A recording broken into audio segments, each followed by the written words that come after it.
पाककलेमध्ये career करायचं असं plan होताच? नाही भाऊ, मी सांगू का खरं, मला काहीतरी मोठं व्हायचं, मला फेमस व्हायचं आहे. तर त्याच्यासाठी स्ट्रगल होतं. मला हिरो बनवलं ETVने. याच्यानंतर हॉटेल बिझनेस किंवा 3 फेल्युअर आहेत त्याच्या पहिले. हिंमत होत नव्हती की म्हटलं आता जर आपण सुरू करून बंद केलं तर लोक म्हणतील की बा नुसतं टीव्हीवर बोलबच्चन राहते. त्यांच्या कॅबिन मध्ये दार बंद करून समोर अशी बंदूक ठेवून आमच्याकडनं लिहून घेतल्या काही. आता किती ब्रँचेस आहेत? 7 तिकडे 4 इकडे. का असं तुम्हाला वाटतं की अमेरिकेचा हा बिझनेस क्रॅक करायला अवघड का जातो? माझ्या बायकोला चांगला स्वयंपाक येतो म्हणून मी एक रेस्टॉरंट काढणार आहे. ही चूक आहे. की मराठी माणूस मार्केटिंग मध्ये कुठेतरी कमी पडतो? 100%. गुजराती जेवण, मारवाडी जेवण समोर आलंय, मराठी जेवण आलेलं नाहीये. ते चांगलं नाहीये म्हणून आलेलं नाहीये, त्याच्यासाठी आपण जबाबदार आहोत. कारण वर्ल्ड रेकॉर्डच करायचं डायरेक्ट आता. हा, तर ते कसं झालं, 2 गोष्टी आहेत की ज्या अमेरिकेत सुरू करतोय. आता मी पूर्ण अमेरिकाभर एक शिवाजी महाराजांचं मी जाता ऐकवतो. हम खुश नसीब है कि हमें दुश्मन भी जो मिला तो सिवा जैसा, हुकूमत करनी है तो सिवा का चलन सीख.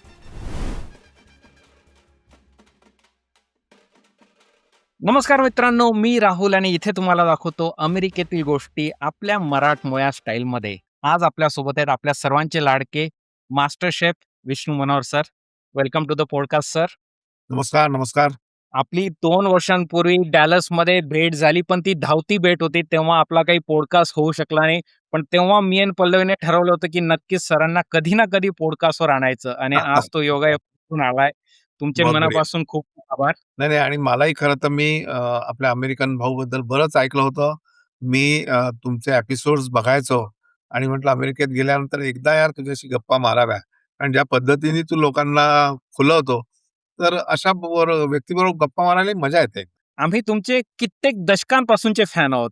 म्हणजे हैदराबादला मी होतो भारतामध्ये तेव्हापासून आम्ही तुम्हाला फॉलो करतोय, तुमचे शोज बघतोय अच्छा, आणि तुमचं ते ट्रॅजेक्टरी आम्ही बघत आलोय. तर अच्छा. आज तुमच्या सोबत म्हणजे गप्पा मारणं म्हणजे ते म्हणतो ना आपण ड्रीम कम ट्रू जे असतं ना, तसं हो. खरंच तशी ती फिलिंग आहे. आणि मला खात्री आहे की आजच्या गप्पा फारच रंगणार आहेत. सगळ्यात पहिले सुरुवात करूयात बॉस्टनमध्ये काही विशेष कार्यक्रम होता तुमचा? हां, बोस्टनला ओम आयुर्वेद जे आहे, ओम ग्राम आयुर्वेद, अपर्णा जोशी यांनी ना एक आयुर्वेदावर चर्चासत्र घेतलं होतं. आणि मग आयुर्वेदावर त्या बोलल्या. त्या स्वतः आयुर्वेदाचार्य आहेत आणि त्यांचं वेलनेस सेंटर आहे. आणि मला गंमत भाऊ तुला सांगायला आवडेल का 100 पैकी 60 लोकं गोरे होते. क्या बात है! 60 लोकं गोरे होते. आणि दुसरी गोष्ट, वॉव! याच्यामध्ये आयुर्वेदाचं महत्त्व त्यांनी सांगितलं. त्याच्यानंतर जेनी म्हणून एक इथली अँकर, सेलिब्रिटी अँकर आहे आणि 3 वेळा ग्रॅमी मिळाल्या तिला. तर ती माझी को होस्ट होती आणि छान आयुर्वेदावर गप्पा मारल्या. मग आयुर्वेद, आपले पदार्थ, आपले सण, आपले ऋतू याचा कसा एक हे आहे काय संबंध आहे, ते सांगून मग आपल्या रेसिपीज. तर त्या रेसिपीज सुद्धा नंतर सगळ्यांना जेवायला होत्या. अशी ती गंमत होती. आणि शेवटी तर असं झालं की नंतर तिकीट्स ते बंद केले. एवढी एवढी गर्दी झाली. वाह! म्हणजे एकदम काय म्हणतात त्याला होलिस्टिक आयुर्वेदापासून फूडपर्यंत सगळं पूर्ण होलिस्टिक पॅकेज होतं एक. होलिस्टिक. मी त्याला म्हटलं शांती के लिए भोजन. आणि नेमकं अशाच वेळी आलो मी इथे, की इथे शांतीची गरज आहे. अशा वेळी आलो नेमकं आणि हा प्रयोग केला. फारच गरज आहे सध्या अमेरिकेला सर शांतीची. हो. हो. Okay sir. आता आपण थोडंसं ना मागे जाऊयात. मला जाणून घ्यायला फार आवडेल विष्णू मनोहर सरांचं बालपण. बालपणीच्या आठवणी. बालपण पूर्ण नागपूरमध्येच तुमचं? पूर्ण नागपूर. आणि आय लव्ह माय लाईफ. माझं बालपण मला अगदी एक एक वर्ष आठवतं. 1ली, 2री, 3री, 4थी, 5वी, 6वी, 7वी, 8वी, 9वी, 10वी असं आठवतं. आणि नंतरचे वर्ष एवढे फास्ट गेले, की तरी पण मजा येते सगळं आठवायला. आमचे बाबा खूप श्रीमंत नव्हते, पण मनाची श्रीमंती आणि कलेची श्रीमंती त्यांच्याकडे होती. माझे आई-बाबा दोन्ही कलाकार फॅमिलीतले. आई आमची गायची आणि तिच्या बैठकी व्हायच्या. ग्वाल्हेर घराण्याची गायकी होती तिची. आणि बाबा जे होते आमचे चित्रकार होते आणि दीनानाथ दलालांकडे ते होते. आणि नंतर त्यांनी स्वतःचा व्यवसाय सुरू केला नागपूरला येऊन. की बाबांना वाटायचं मी चित्रकार व्हावं आणि आईला वाटायचं मी गाणारा व्हावं. पण मी झालो खाणारा. पण काय म्हणतात सर म्हणजे कलेचा वारसा फॅमिलीतनंच आलेला आहे. हो, 100%. आणि त्याच्यामुळे नंतर जे काय माझ्या हातून घडलं, त्याला एक कलात्मकतेची जोड होती. त्याच्यामुळे जे काय घडलं ते छान घडलं.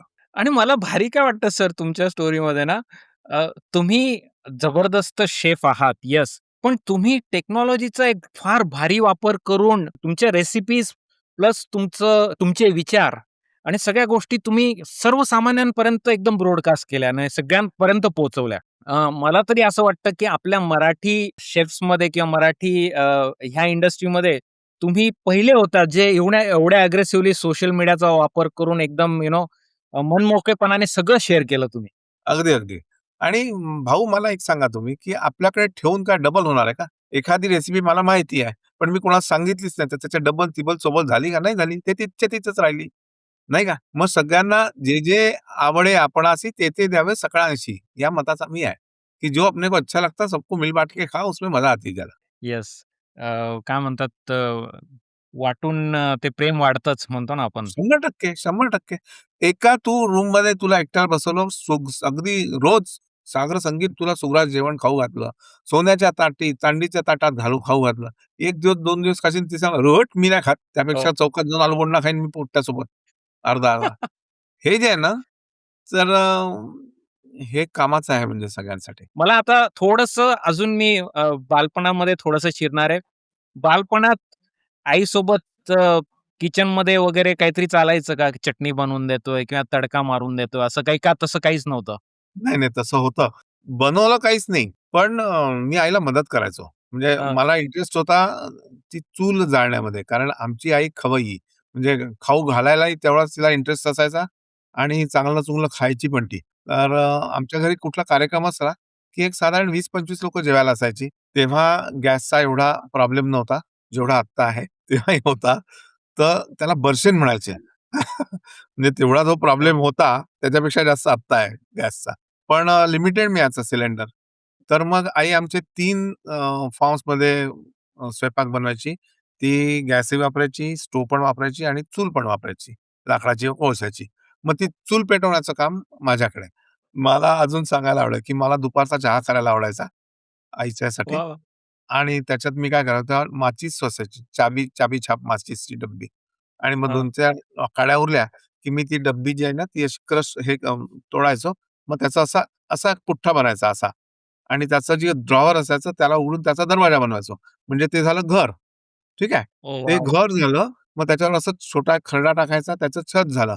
आतमध्ये काहीतरी टाकायचो आणि ते घर पेटवून द्यायचो. आणि मग ते पेटवायला मी छोटासा बंब बनवला होता आगीचा. त्याने ती आग विझवायची. असे काहीतरी खेळ लहानपणीचे होते.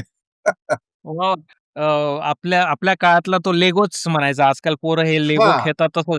अगदी बरोबर. मला मला आठवतं सर मला म्हणजे तुम्हाला आठवत असेल आपल्या वेगवेगळ्या काडेपेट्यांचे जे कव्हर असतात ते गोळा हो. करायचा छंद असायचा.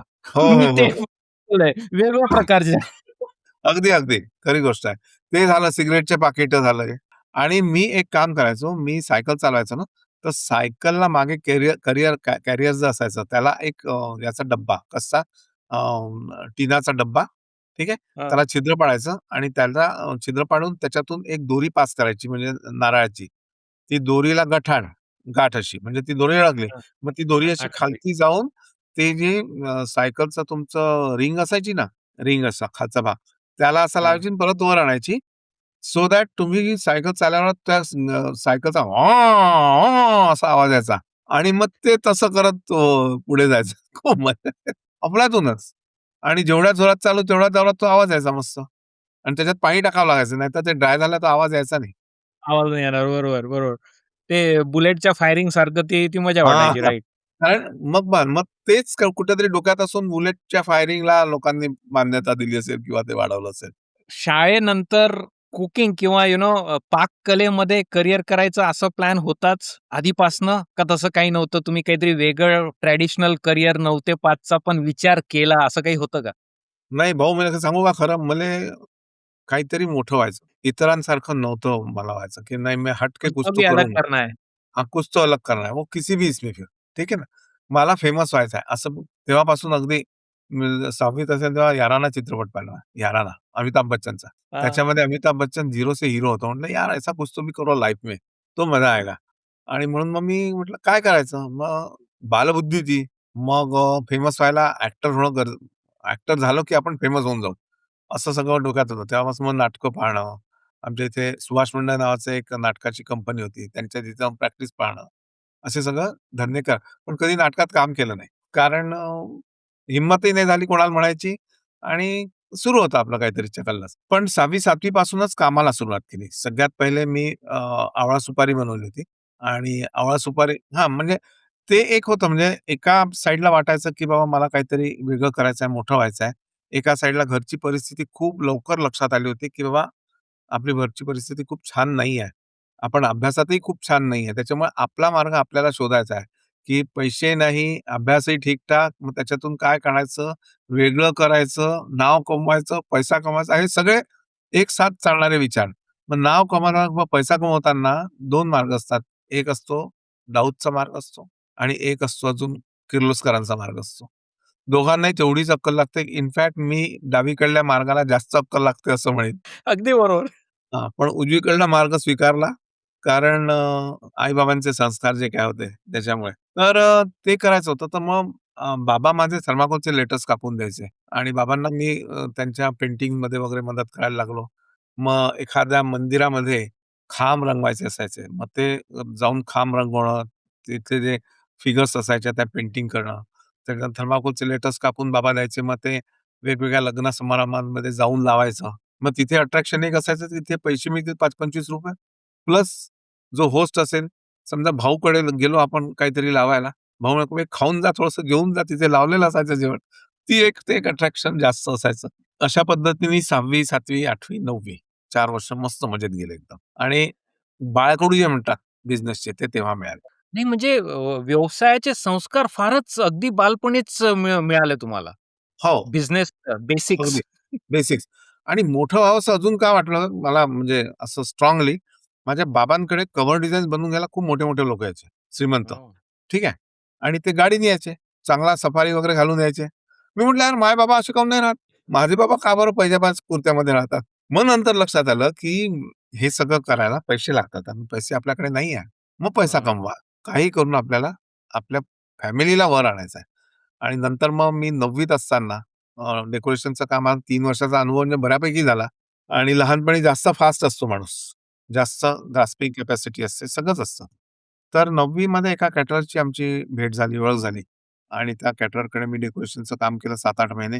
ते करत असताना मग मला लक्षात आलं, की डेकोरेशनचं ठीकच आहे. पण म्हटलं जे जेवण तो लावतो त्याच्यामध्ये माझा इंटरेस्ट जास्त असायचा, की ते लावतात कसे, रेसिपीज कशा आहे आणि मग मी त्यांचं डेकोरेशन किंवा ते गार्निशिंग याच्यामध्ये इंटरेस्ट घ्यायला लागलो. माझे इनपुट्स द्यायला लागलो आणि त्याला पैसे-बिशे काय असं म्हणजे मला अपेक्षा नव्हती. मला फक्त इंटरेस्ट होता. पण त्याला वाटले हे काहीतरी गडबड दिसून राहिला कार्यक्रम. हा आपला कॉम्पिटिटर होऊ शकते पुढचा. म्हणून त्यानं एक दिवस माझी ऐशी तशी केली खूप. डेकोरेशनचं काम नाही करायचं. प्लेट पुसण्याचं काम आहे. वेटर म्हणून काम करत असशील तर थांब, नाहीतर जा म्हणे. म्हटलं मग तुझ्या कायले पुसू मी प्लेटा? मी माझ्या पुसन आणि माझ्या पुसन म्हणून मग मी म्हटलं मग पहिलं एक काम घेतलं. 60 लोकांचा समोसा आणि चहा एवढंच काम होतं. आमचा मित्र होता अनिल सारडा म्हणून. तर हां. त्याच्या कॉलेजचं काम होतं. त्याच्याकडे लुना टी-एफ-आर होती. तर तेव्हाचं स्वप्न काय होतं माहिती आहे का? 9वी मध्ये किती किती वर्षाचा होतो मी? 13-14 असेल. तेव्हाचं स्वप्न यार या लुना टी-एफ-आरवर एकदा बसायचं आहे. एवढंच स्वप्न. गाड्यांचा शौक लहानपणापासून, अगदी लहानपणा. तर हो. ती पहिला जो चहा केला, तर त्याच्यासाठी 60 कप आणायला दूर सायकलनी गेलो. ते कप घेऊन आलो, धुवून ठेवले स्वच्छ. स्वच्छ धुवून ठेवले आणि त्याच्यातले 3-4 कप फुटके-फाटके निघाले टिचलेला. पुन्हा गेलो तेवढ्या दूर, पुन्हा नवीन आणले कप. म्हटलं नाही पहिलं काम आहे, कोणी काही म्हणायला नको. म्हणजे तेवढी आत्मीयता होती बिझनेसची आणि ती ह्याच्यासाठी सांगतोय, की कोणी जर बिझनेस करायचा तेवढी आत्मीयता ठेवा तुम्ही. ह्याच्यासाठी मी सांगत असतो. काही करा, तुम्ही झाडू मारा ना यार, पण झाडू सुद्धा असा मारला पाहिजे, की तुम्हालाही मजा आली पाहिजे झाडू मारताना, की मजा आली तर तुम्ही ते काम छान कराल. आणि मग ते कप धुवून ठेवले, पुसले, झाकून ठेवले. दुसऱ्या दिवशी सकाळी पुन्हा जायला निघालो तर त्याच्यात धूळ बसलेली दिसली. पुन्हा धुतले. इतनी मजा थी उसमें. वाह! हे हा पॉइंट इतका भारी सांगितलाय सर तुम्ही. आजकाल काय झालंय ना, इन्स्टंट ग्रॅटिफिकेशनच्या मागे लोकं लागलीत पोरं. लगेच पाहिजे असतं सगळं. लगेच, बस, पटकन. त्यांना म्हणजे एफर्ट टाकायचे नाही किंवा कन्सिस्टंटली काही द्यायचं नाहीये, व्हॅल्यू द्यायची नाही. फक्त रिटर्न्स पाहिजे पटकन. बस. बरोबर. चुकीचं आहे ते. हे मला म्हणजे कधी-कधी आय डोंट नो असं वाटतं, की हे जुने संस्कार कुठेतरी हळू-हळू लोकं विसरत चाललेत. तर तो पहिला पहिला तुमचा जॉब होता ज्याच्यामध्ये 60 समोसे आणि 60 चहा तुम्हाला ती ऑर्डर हो, मिळाली. तो हो. पहिला जॉब होता. हां. आणि मग मोठा जॉब पहिला जो होता तो 10वीत केला मी. 10वी वाह! मध्ये असतात ना हां. म्हणजे मला अक्षरशः आठवतं, की मी 21 अपेक्षित नावाचा एक ते क्वेश्चन प्रश्नसंच असायचा. 21 अपेक्षित काहीतरी. तर प्रश्न ते घेऊन हातात घेऊन मी किचनमध्ये बसलो होतो आणि अभ्यासही करत होतो. पहिला जॉब म्हणजे खऱ्या अर्थाने त्याला म्हणता येईल. 250 लोकांचं जेवण होतं आणि त्याचा मेनू अजून मला आठवतो. छोले, पुरी, कोबी बटाट्याची भाजी होती, गुलाबजाम, पुलाव. That's it. आणि 84 असेल ते 84 1984 1984 हो. आणि रेट काय असेल? गेस कर काहीतरी. रेट असेल 2 ₹5 ₹2-5 ₹5 ₹5 ₹5 हो, हो, हो. आता ₹5 पेला चहा पण नाही येत रे. हां. पण आणि मेनू मला सॉलिड वाटतोय. हां, हो. एकदम. तेव्हा कोणी होतं सोबत का हे सगळं आपला एकटाचा प्रपंच चालू होता? नाही, नाही. आम्ही 3 भाऊ. मी, प्रवीण, प्रफुल्ल. तर ह्याच्यातही अच्छा गंमत तिघे काय होते. आहे, ह्याच्यात ट्विस्ट आहे. कहाणी में ट्विस्ट है अभी. अच्छा. तर हे काम तर घेतलं मागे लागून. आता मला सांग 10वीतला पोरगा, किती हाईटही नाही त्याची, हेल्थही नाही, काहीच नाही आणि एवढीशी लोकांचं काम. माझ्या मित्राच्याच भावाच्या लग्नाचं होतं ते काम आणि मित्राला अच्छा. वडील नव्हते, आईच होती आणि त्यांचं आयडियल टायपिंग इन्स्टिट्यूट म्हणून धनतोलीमध्ये एक ते संस्थान होतं. तर मी किती वेळा त्यांच्या घरी गेलो. ते काम मिळवलं. एक तर मिळत नव्हतं. आई विश्वास ठेवायला तयार नव्हती. मग माझा मित्र त्याला म्हटला, "यार आई को बता मैं करूंगा, करूंगा, करूंगा." ते झालं आणि खुशीत ॲडव्हान्स मिळाल्यावर पेढे घेऊन आईला माझ्या आईला द्यायला गेलो, तर ती म्हणे, "हे फालतू धंदे नाही म्हणे सगळे. वापस देऊन दे म्हणे ॲडव्हान्स. पहिले ग्रॅज्युएशन आणि नंतर हे कामं. इकडे आड, तिकडे विहीर." तेवढ्यात माझा भाऊ तो पुण्याला असायचा. शिकायला होता पुण्याला. तर तो आला होता. म्हटलं, "यार फ्रेंड ऐसी-ऐसी बात है." आम्ही नागपूर असल्यामुळे थोडं हिंदी, मराठी असं वातावरण होतं घरी. तर वाह! मी बोलतानाही तसंच बोलले हां, हिंदी, मराठी. थोडं आमचं हां, वऱ्हाडी बी चलेगा सर. येऊन जाईल. हां, यस, आमची यस. वऱ्हाडी खूप मजा येते. बढिया भाषा आहे एकदम. तर म्हटलं ऐसी-ऐसी बात है क्या करताय? ते म्हणे, "आपण करूया ते घरी न सांगता करू." म्हणे. ठीक आहे ना. कारण हो, त्या बाईंकडे परत गेलो मी पैसे घेऊन. तर ती आता हं. खवळली. बोले, "मैं नहीं दे रही थी, फिर भी आपने बोले काम मुझसे लिया और बोले अहो, अभी आपको तो करना पड़ेगा." 3 दिन पहले मैं किसी को ढूँढने जाने वाली नहीं. हिंदी साइडर हे होते हे ते. खऱ्या अर्थाने इकडं अर्ध तिकडं विहीर प्रकार आहे हा. हो. मग आम्ही तिघही भावांनी खूप मेहनत केली रे, खूप मेहनत. गड्डे खणण्यापासून काम केलं आणि ते काम सक्सेसफुल झालं एकदम. वाह! आणि सक्सेसफुल झाल्यावर दुसऱ्या दिवशी आमच्या ओळखीचे 1-2 लोकं बाबांकडे यायला आले. "वाह! वाह!" म्हणे, "मुलांना छान लाईन दिली" म्हणे "तू." त्याच्यानंतर मग मी मागे नाही पाहिलं कधीच. कारण बाबांची ओळख, वाह! बाबांचा एक हे आशीर्वाद, कामातल्या प्रेझेंटेशनमध्ये आर्टिस्टिक टच याच्यामुळे ना कामं खूप पटापट आणि तेव्हा कॅटरर ही संकल्पना नवीन होती तशी. अच्छा. हां. मग तेव्हा मी ॲडमिशन घेतली कारण माझं स्वप्न मला ॲक्टर बनायचं होतं. मग मी पुण्याला फिल्म इन्स्टिट्यूटमध्ये ॲडमिशन मिळवली आणि तेव्हा ते मला आठवतं एफ-टी-आय आहे पुण्याचं. हो, तेव्हा ॲक्टिंग कोर्स होता तिथे. आता नाहीये. अच्छा. तर त्याच्या बाजूलाच फूड क्राफ्ट इन्स्टिट्यूटही होतं. त्याच कंपाउंडमध्ये. तर मी गेलो. गेल्यानंतर तिथे लक्षात आलं, की तिथलं एकूण वातावरण जाईपर्यंत लक्षात येत नाही आपल्या. वातावरण गेलं लक्षात आल्यानंतर म्हटलं, "यार 5 वर्षानंतर मी अमिताभ बच्चन होऊन बाहेर पडेन याची गॅरंटी नाही आहे मला. पण मी जो बिझनेस सुरू केलेला आहे, तो कुठे नेईल याची गॅरंटी पक्की आहे. माझ्या परिवाराला, माझ्या फॅमिलीला माझी गरज आहे सध्या. तर वाह! मी माझं त्याच्यावर कलेजे पे पत्थर रख के मैं वापस आया वहाँ से. ते सोडून सगळं आणि मग प्रायव्हेटली मी परीक्षा दिल्या सगळ्या. याच्यात भारी हे ह्या स्टोरीमध्ये सर, की तुम्ही आत्मपरीक्षण केलं आणि तुम्हाला कळलं, की इथे मला म्हणजे चांगला मी जर एफर्ट टाकले, तर मला लगेच दिसणार आहे याचा रिझल्ट. 100% 100% कारण मी खूप स्वप्न पाहायचो लहानपणापासून. म्हणजे स्वप्न पाहणं किंवा त्याला ते मॅनिफेस्टेशन म्हणतात की नाही, ते अगदी पहिल्यापासून करत आलो. कोणीतरी सांगितलं मला, की 2 भुवयांच्या मध्ये 250 वेळा जर घासलं, या 2 भुवयांच्या मध्ये 250 वेळा घासलं असं, तर तुम्हाला जे काय पाहिजे ते मिळेल. आणि मी घासत बसलो. घासत बसलो, त्याचं सेप्टिक झालं भाऊ मोठं. वर्षभर अरे पुरलं ते. बापरे! हां, वर्षभर पुरलं. म्हटलं हे फालतूपणा आहे. पण नंतर म्हटलं हा फालतूपणा नाही आहे. वर्षभर ज्या यातना सहन केल्या म्हणजे मला आत्ता जरी इथे हात लावला तर मला असं शिसारी येते अंगामध्ये. एवढा तो त्रास तेव्हा होता, की म्हटलं ही जखम आपल्याला जाणीव करून देत होती, की तुला काहीतरी करायचं आहे, काहीतरी मोठं व्हायचं आहे. ये बात थी उसमें. आणि नंतर मग ते करायचो. त्याच्यानंतर मला गाड्यांचा खूप शौक म्हणजे पहिलेपासून आमच्या इथे ना बाबांकडे एक लिली क्वाय नावाची बाई यायची आणि ती लँड रोव्हर गाडी घेऊन यायची तेव्हाची. आणि त्यांचं बापरे! हां, त्यांची एक एन होती जर्मनीची. तर ती जर्मनीच्या त्या उलट्या दरवाजाच्या गाड्या. तर हो. ती गाडी घेऊन यायची तेव्हा म्हटलं, "अरे, अशी गाडी पाहिजे आपल्याकडे." आणि मग त्यातलाच एक जण मला म्हणे, "मैं दिला देता हूँ." बोलले, "मला ₹5,000 द्या" म्हणे तुम्ही. तेव्हा 5,000 तेव्हा. तर म्हटलं, "ठीक आहे, जमवतो काहीतरी." तर ते झोलजुगाड करून जमवले. गाडी तर काही आली नाही आणि पण मी सांगतो, की ते गाडीचं स्वप्न एवढं होतं, की म्हटलं बिझनेस जरी करायचा ना, आज डंके की चोट पे करने का. बढिया. छान. मी 17 वर्षी भाऊ पहिल्या स्वतःची गाडी घेतली. जीप. 17व्या वर्षी 17 वर्ष म्हणजे मला तर लायसनही आणि मिळायचं होतं. डायरेक्ट हो, जीप. जीप कशासाठी?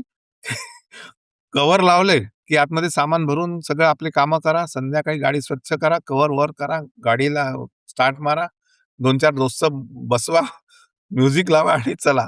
तेव्हा वाह! वाह! तेव्हा म्हणजे ₹2.5 डिझेल होतं आणि अशी 10 ची नोट, "ए 10 का भर, 10 का भर" म्हणजे अशी गंमत होती. एम-ओ-के 106 तिचा नंबर होता. तोच एक नंबर आठवतो. नंतर किती गाड्या झाल्या, एकाचाही नंबर नाही आठवत आता. ते म्हणतात ना, पहिलं प्रेम, पहिली गाडी, हो, पहिला जॉब ते त्याचं हो. एक ती मेमरी असते. अगदी, अगदी, अगदी बरोबर. एक काय भारी वाटतंय ना, की तुम्ही जी लाईन पकडली आहे ना, ती लाईन सोडलीच नाहीये तुम्ही. म्हणजे कुकिंग आणि हॉस्पिटॅलिटी ही जी लाईन पकडली तुम्ही आणि आता म्हणजे ऑब्व्हियसली कंपाउंडिंग इंटरेस्टचा जो रिटर्न म्हणतो आपण, त्याचं हो, तुम्ही ज्वलंत उदाहरण आहात, की एवढं एकाच याच्यावर जर फोकस केला तर माणूस कुठल्या लेव्हलपर्यंत पोहोचू शकतो. खरी गोष्ट आहे. अगदी, अगदी बरोबर. पण आता याच्यामध्ये काय हां, याच्यामध्ये बोला काय सर. मला जाणीव होत होती, की अरे आपल्याला ॲक्टर व्हायचं होतं. आपल्याला नेम फेम कमवायचं होतं. ते तर राहूनच गेलं. कारण माझ्या वेळी कॅटरिंग सुरू करणारे किंवा नंतर मागे-पुढे 2-4 वर्ष भरपूर आहेत. पण ज्या पद्धतीने मी आता दिसतोय, प्रमोट होतोय, त्या पद्धतीने त्यांची ओळख मर्यादित आहे. ठीक आहे, त्यांनी भले पैसे-बिसे चांगले कमवले असतील, माझ्यापेक्षा जास्त कमवले असतील. पण ज्या लेव्हलला मी आपला हे घेऊन गेलो विषय, तो मजेशीर आहे एकदम. तर एक गोष्ट अजून सांगतो, की शिक्षण न घेता त्या विषयामध्ये 55 पुस्तकं लिहिली त्या विषयावर आधारित आणि आता जवळपास 55 55 25 रेसिपीजचं पेटंट माझं रजिस्टर झालं. पेटंट घेतलं all wow! All all over world. आणि मग 50व्या वर्षी माझं आता वय 54 आहे. 50व्या वर्षी मला एम-जी-एम युनिव्हर्सिटी छत्रपती संभाजीनगर इथे त्यांनी प्रोफेसर एमेरिटस म्हणून पदवी दिली. डॉक्टर विलास सपकाळ यांनी. वाह! आणि ते पैसे मिळाल्यानंतर मग आता मी जातो दर 2-3 महिन्यांनी कॉलेजमध्ये जातो. पोरांशी बोलतो, गप्पा मारतो, शिकवतो. ते पैसे मिळाल्यावर मग आईला पेढा घेऊन गेलो. म्हटलं, "आई, अकॅडमिकली पैसे कमवले, आता तुझ्या मुलांनी हे घे पेढा, आता तरी घे." म्हणजे सर तुमचं कुकिंग लाईनमध्ये फॉर्मल एज्युकेशन कधीच झालं नाही? कुठला क नाही. क म्हणजे ते आता कुठल्या कुकिंग स्कूल वगैरेमध्ये कधीच नाही? नाही, नाही, नाही. म्हणजे ऑन द ग्राउंडच जे काही ट्रेनिंग मिळालं तुला डायरेक्ट. हो. आता ते कसं मिळालं, की बिझनेस जसा वाढायला लागला, तर एखादी गोष्ट ठीक आहे तुम्ही चांगले खाऊ शकता, चव कळते. पण अमुक एक पदार्थ चांगला कळतो म्हणजे तो बनवता यायला पाहिजे ना. मग आमच्या इथे एकदा असा प्रसंग घडला. म्हटलं, "यार ये बराबर नहीं बना." "आप बना के बताओ." बोले, "वैसे बनाता हूँ मैं." म्हटलं, "यार इससे तो आँखें खोल दी हमारी, अब बनाना पड़ेगा." आणि मग मी उलटी सगळी सुरू केली कामं. आमच्याकडे जे महाराज लोकं कामाला यायचे, आचारी लोकं त्यांच्या हाताखाली काम करायचं. एखादा पावभाजीवाला असेल त्याच्याकडे अर्धा-अर्धा प्लेट पावभाजी 2दा घ्यायची जेणेकरून जास्त वेळ उभं राहता येईल आणि त्याची स्टाईल बघता येईल आपल्याला. कचोरीवाला, समोसेवाला तासनतास गपाण्या मारत बसायचं त्यांच्याकडे उगाचच. आणि असं करून मग ते शिकत गेलो. पुस्तक होतं लक्ष्मीबाई धुरंदरांचं तेव्हा जुनं पुस्तक. ते वाचायला होतं. त्याच्यानंतर 90 साली मग तेव्हा टीव्ही शोज नव्हते काहीच. संजीव कपूरचा शो आला, खाना खजाना. त्याच्यातून काहीतरी शिकायला मिळालं. असं ते सगळं डेव्हलप करत गेलो स्वतःला. आवड होती आणि नंतर जावई शोध कसा लागला, की मग दुःख प्रत्येक वेळी होतं, की मला ॲक्टर व्हायचं होतं, होऊन नाही राहिलं, जमून नाही राहिलं. आपल्याला नेम फेम कमवायचं होतं, नाही होऊन राहिलं. म्हणजे हे नेम फेम कमवण्याचा चक्कर एवढा होता डोक्यात, की लहानपणी मी एक्लेअर नावाचं चॉकलेट मिळायचं. ते घेऊन बसायचो आपल्या फॅमिली फंक्शनमध्ये आणि म्हणायचो, की "बाबा कोणाला इक्लेअर पाहिजे? ठीक आहे, मी जिथे बसलोय तिथे या, माझी सही घ्या, मी तुम्हाला इक्लेअर देतो." आणि ते सही घेतानाचे फोटो काढून ठेवले मी तेव्हा. कशात काय ना फटक्यात काय. पण इच्छाशक्ती जबरदस्त. पण ते ती करत इच्छाशक्ती एवढी जबरदस्त होती, की खरंच तुम्ही आज म्हणजे लाखो नाही करोडो लोकांच्या तुम्ही मनात आहात आणि डेफिनेटली तुमच्या सोशल मीडियाच्या मार्फत तुम्ही तुम्ही हिरो बनले आहात. Definitely no doubt about it. तर त्याच्यासाठी स्ट्रगल होतं. मला हिरो बनवलं ई-टीव्हीने. ई-टी आमचे सुहा आम्ही आम्ही सांगितलं ना पहिले बघायचो हैदराबादला ई-टीव्ही हो, मधनं आम्ही तुम्हाला फॉलो करतोय. पहिला. हां. ई-टीव्ही आता मराठी. हां, तर ते कसं असतं, की तुम्ही एखादी मनात गोष्ट ठेवा. नाही मला करायचंय, मला करायचंय, मला करायचंय. तर ती होते मॅनिफेस्टेशन. तिसरीमध्ये एका लोखंडेबाईंचा पिरियडचा अभ्यास केला नाही, तर सकाळपासून मी मनात ठेवायचा, लोखंडेबाई नाही आल्या पाहिजे, लोखंडेबाई नाही आल्या पाहिजे. लोखंडेबाई नाही आल्या पाहिजे, 11 वाजता पाहिजे लोखंडेबाई नाही आहे. एवढी जबरदस्त इच्छाशक्ती आहे. तर होत काय गेलं जेव्हा रेसिपी शिकत गेलो, तर अर्थात चांगले-चांगले कामं मिळायला गेले. रोटरी क्लब, लॉयर्स क्लब इथे. तर तिथला एक रोटरीचं एक काम होतं आणि तिथे आम्ही आमचं जेवण होतं. तर तिथल्या बोधनकर मॅडम तर त्या म्हणाल्या, की "हे कोणी बनवल्या रेसिपीज?" "मीच बनवल्या." तर म्हणे, "आमच्या बायकांना शिकवा." म्हटलं, "हो, शिकवीन." मग त्यातल्या एक परचुरे मॅडम होत्या. तर त्या परचुरे मॅडम म्हणाल्या, "नाही म्हणे, जोपर्यंत तुम्ही येत नाही आमच्याकडे शिकवायला तुमचं बिलच पास नाही करत" म्हणे. आणि मग त्यांनी पहिलं मला ते एक कुकरी शो करायला भाग पाडलं. कुकरी शो पहिला जेव्हा केला पुड्या-पुड्यामध्ये नेलं होतं सगळं सामान उचलून आणि तो केला शो. मग तेव्हा लक्षात आलं, की अरे आपलं बोलण्याची पद्धत, समजवण्याची पद्धत आवडते या लोकांना.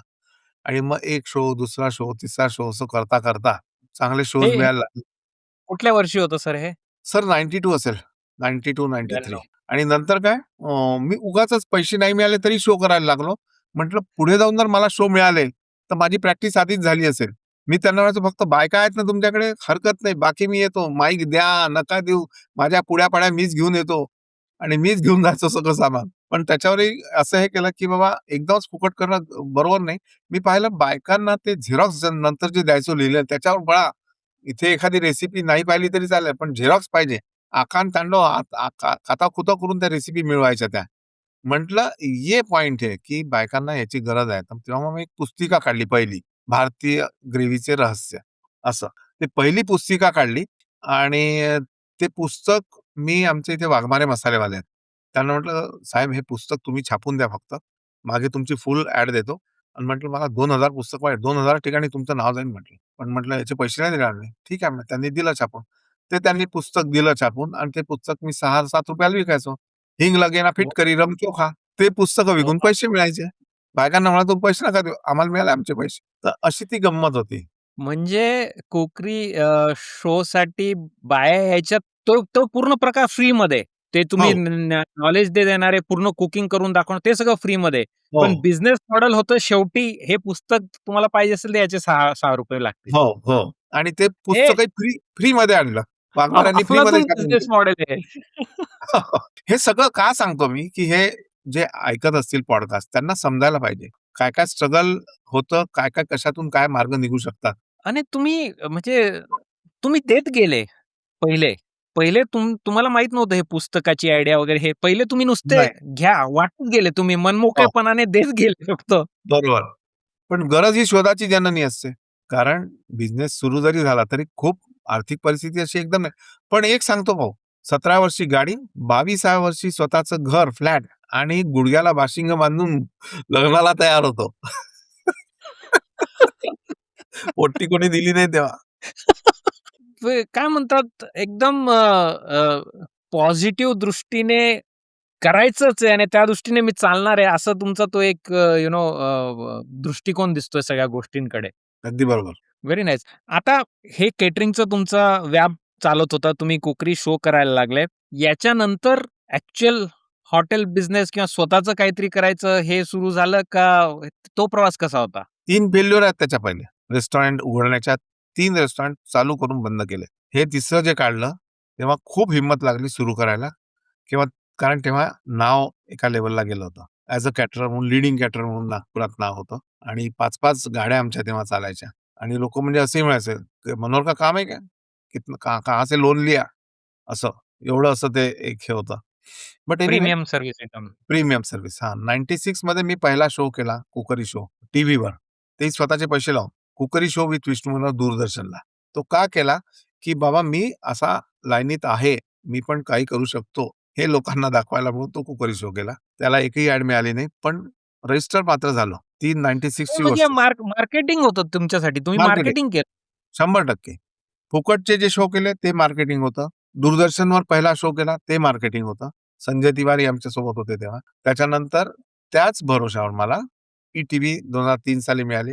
सुहास जागीरदार आणि श्वेता बिडकर या दोघांनी तो आमचा शो केलेला होता. तेव्हापासून मग मागे वळून नाही पाहिलं. 14 वर्ष एकच शो केला आणि त्याच्यामुळे जे नाव होत गेलं, तर नाव झाल्यानंतर त्याच्या आधी रेस्टॉरंट्स काढले 2-3 ते फेल्युअर झाले. सन्मान थाळी, त्याच्यानंतर मिर्च मसाला असे प्रयोग झाले. त्याच्यात लोकांनी चीटही केला भरपूर आणि 2008 साली विष्णूजी की रसोई पहिल्यांदा सुरू केली कन्सेप्ट रेस्टॉरंट आणि ती केल्यानंतर तयार होऊन 8 महिने तशीच होती. हिंमत होत नव्हती, की म्हटलं आता जर आपण सुरू करून बंद केलं, तर लोकं म्हणतील, की "बा नुसतं टीव्हीवर बोलबच्चन राहते या माणसाचे. स्वतःची रसोई तर बंद केली 3दा." पण मग एकदा वन फाईन डे आम्ही सुरू केली ती आणि तो मोठा टर्निंग पॉइंट ठरला आयुष्यात. आणि आता विष्णूजी की रसोई एवढ्या ठिकाणी अपार्ट फ्रॉम नागपूर सुद्धा पसरलेली आहे. आता तो ग्लोबल ब्रँड झालाय. पण सर कौतुक ह्या गोष्टीचं आहे, 3दा फेल झाल्यावर माणूस पुन्हा उठून ट्राय करतोय. हो, राइट? हे भरपूर लोकं काय करतात, पहिल्या अपयशानंतरच सोडून देतात. दुसऱ्यानंतर तर 70% लोकं जातील. तिसऱ्यानंतर तर 99% लोकं जातात. बरोबर. तर याच्या मागचं कारण ना आमची आई आहे. मी सांगतो.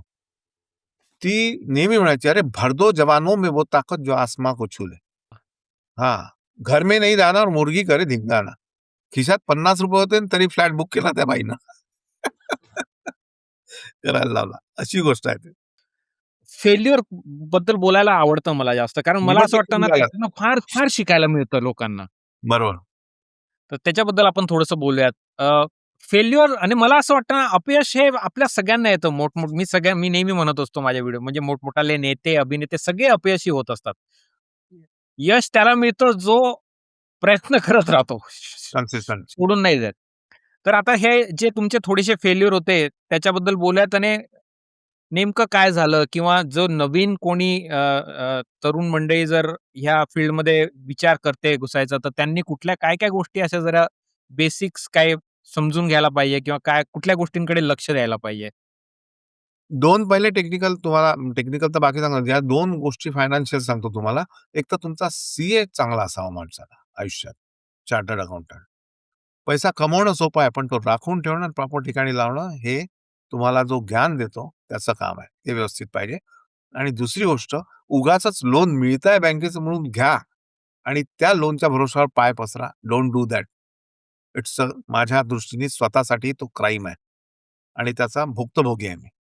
बऱ्याच बँकांनी मला फसवलेलं आहे. म्हणजे चांगले-चांगले नावं घेतलेत आता लोकांना हे घेत नाहीत नाव घेण्याची त्यांची इच्छा नाही माझी. पण मला फार त्रास दिलाय. बट एनिवे नेहमी असं एक जण कोणीतरी असतं आपल्याकडे, "अरे काय को खुद के खर्चा करता? लेना बैंक से मिल रहा है, लेना." जेव्हा गरज असते तेव्हा घ्या. उगाचच स्वतःचे राखून ठेवायचे आणि बँकेचे घ्यायचे आणि मग स्वतःचेही गेले ना बँकेचे बी गेले, मेहनत केली ते बी गेले. कायले पाहिजे? अंथरूण पाहून हातपाय पसरा. ही म्हण बरोबर आहे, पण मी म्हणतो अंथरूण पाहून हातपाय पसरा, पण अंथरूण मोठं करा स्वतःचं आणि अजून हातपाय हां. पसरा चालायला. येस. एकटे नका बसू, अजून कोणाला तरी सोबत घ्या. हातपाय पसरायला, नाही का? तर तशातला मी आहे. पहिलं फेल्युअर जे होतं ते सन्मान रेस्टॉरंट नाव आहे. सन्मान भोजनालय असं टाइपचं होतं. ते चालायचं छान, काहीच प्रॉब्लेम नव्हता. पण तेव्हा कसं झालं होतं, त्याची जी मिळकत होती पर डेची, त्याच्या आधी कॅटरिंगमध्ये आम्हाला एवढे पैसे एकदम पाहायची सवय होती. एका दिवशी 50,000 लाख रुपये आणि याच्यामध्ये रोजचं कलेक्शन 1,500, 2,000, 3,000 तर याच्यामुळे काय मजा नाही यायची ते काम करायला. बरं त्याच्यावर वाढला नसता बिझनेस हेही लक्षात आलं. म्हणून ते पहिलं फेल्युअर होतं, की त्याची चूक आमचीच होती, की आम्ही विचार न करता ते केलं. एखादा जर नुसता त्याच्याच भरोश्यावर काम करणारा असेल मुलगा, तर त्याला छान मजा आली असती, की चलो बढ़िया चल रहा है. दुसरं फेल्युअर मिर्च मसाला आम्ही चुकीच्या ठिकाणी उघडलं.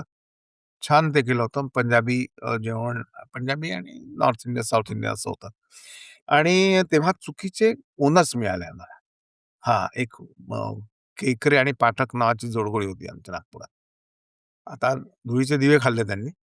पण आम्ही लहान होतो रे, खूप लहानपणी हे झालं आणि त्यांनी अक्षरशः त्यांच्या कॅबिनमध्ये दार बंद करून, समोर अशी बंदूक ठेवून आमच्याकडनं लिहून घेतल्या काही गोष्टी. हां, म्हणजे तेव्हा लक्षात आलं, की ज्यांना आपण आपलं-आपलं म्हणवतो, ते सुद्धा असेच असतात. त्यापेक्षा माणूस स लग्न करताना, पार्टनर्स करताना किंवा कोणाचं आपण रेंटवर जागा घेत असू, हे सगळं बघून करावं व्यवस्थित. उगाच यशाचं हे डोक्यात घेऊन किंवा काहीतरी आपलं होत आहे असं त्याच्याभरात म्हणजे यश चढू पण द्यायचं नाही आणि अपयश विसरू पण द्यायचं नाही. या मताचा मी आहे. दोन्ही तेवढ्याच गोष्टी महत्त्वाच्या आहेत. खचून जायचं नाही अपयशामुळे. कधीच नाही. नेव्हर.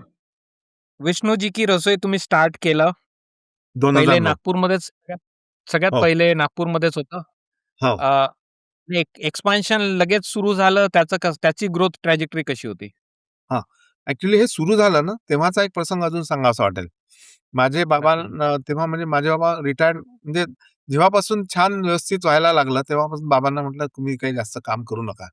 खूप कष्ट केले रे त्यांनी. आईनी खूप कष्ट केले आमच्या. हां. म्हणजे मला आठवतं, की ₹25 महिना मिळायचा म्हणून ती बाई बिचारी 7-8 किलोमीटर दूर क्लास घ्यायला जायची आणि येताना कशात यायची? पोलिसच्या गाडीत बसून यायची. कारण ती फेरीची गाडी असायची, फुकटात तिला यायला मिळायचं म्हणून. आणि लोकं म्हणायचे, "अरे, तुझी आई पोलिसच्या गाडीतून उतरताना दिसली, काय झालं?"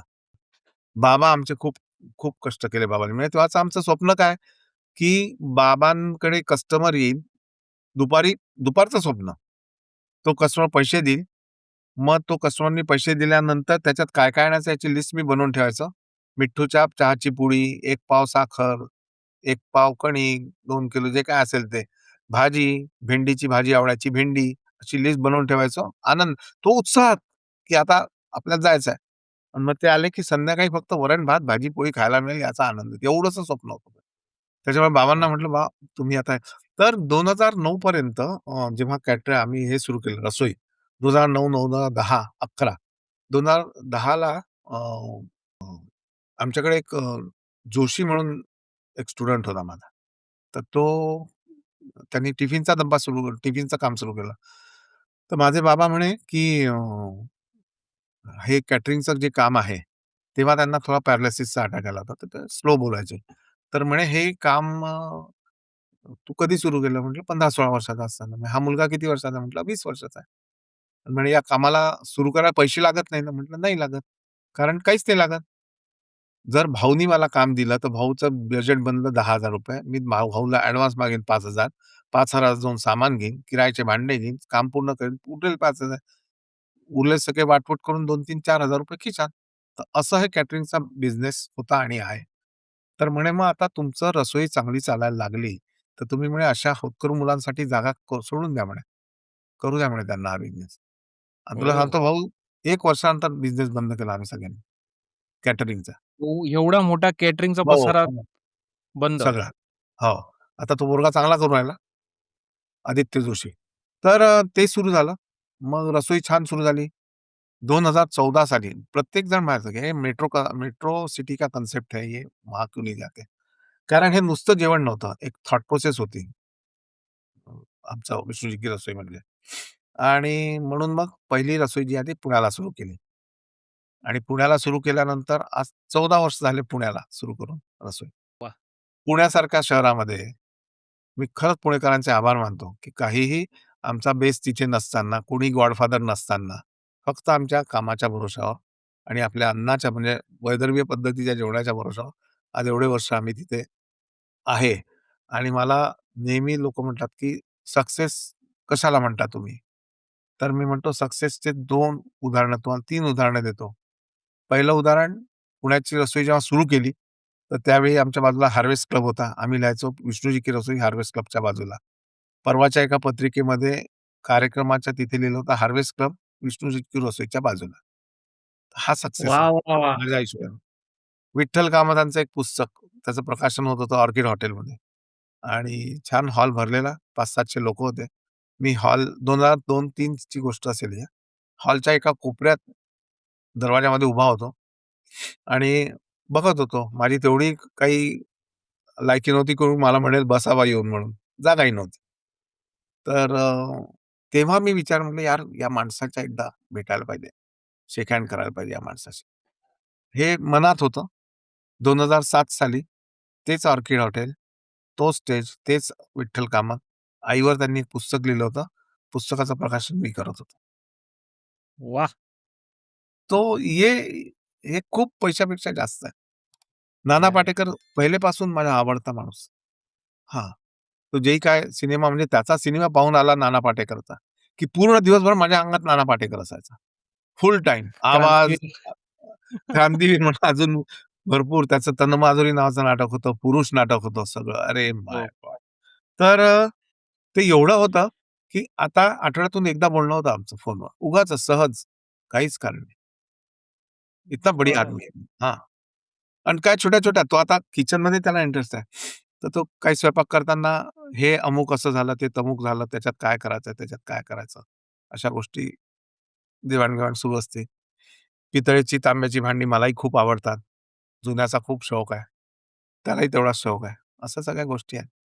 आणि हे कड़ं, हे त्यांचं पाहून मी पहिलं घातलं होतं.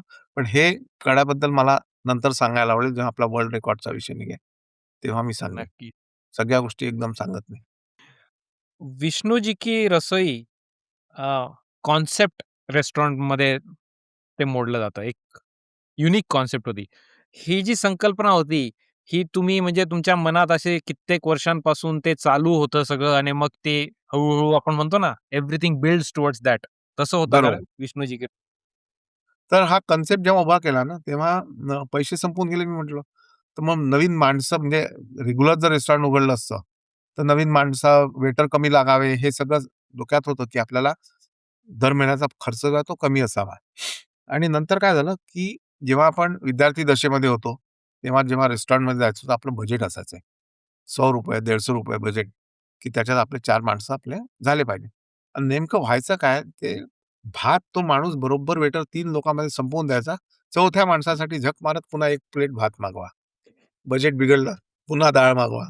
म्हटलं हे असं नाही झालं पाहिजे लोकांना. लोकांचा एकदा आतमध्ये आले, की फ्री माइंडनी लोकं जेवले पाहिजे आणि त्यांना हवं ते व्यवस्थित मिळालं पाहिजे. आणि म्हणून मग विष्णू की रसोईचा कन्सेप्ट, मग त्याच्यामध्ये बुफे, पण तो बुफेही असा लावला, की तो लग्नातला नाही वाटायला पाहिजे. म्हणून मग एक रोड साइड ढाबा तयार केला.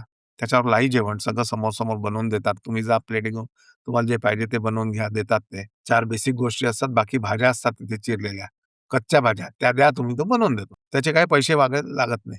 मग एक जुना वाडा तयार केला. तिथे आपलं वऱ्हाडी जेवण, झुणका, भाकर, पिठलं, भात, भरीत सगळं असं. मग एक डेव्हलप होत गेलं. मग एक चाट काउंटर तयार झाला. एक पकोडा काउंटर तयार झाला.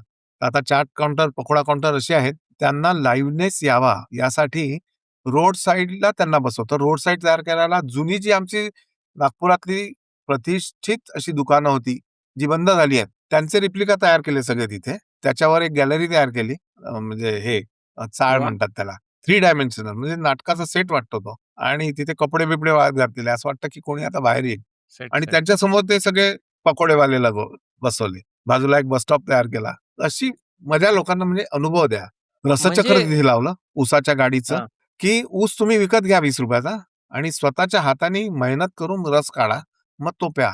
तो म्हणतात, "नाही यार, इसमें मजा अलग है." म्हणजे कलेक्टरनी सुद्धा स्वतः येऊन रस काढलेला आहे तिथे. वाह!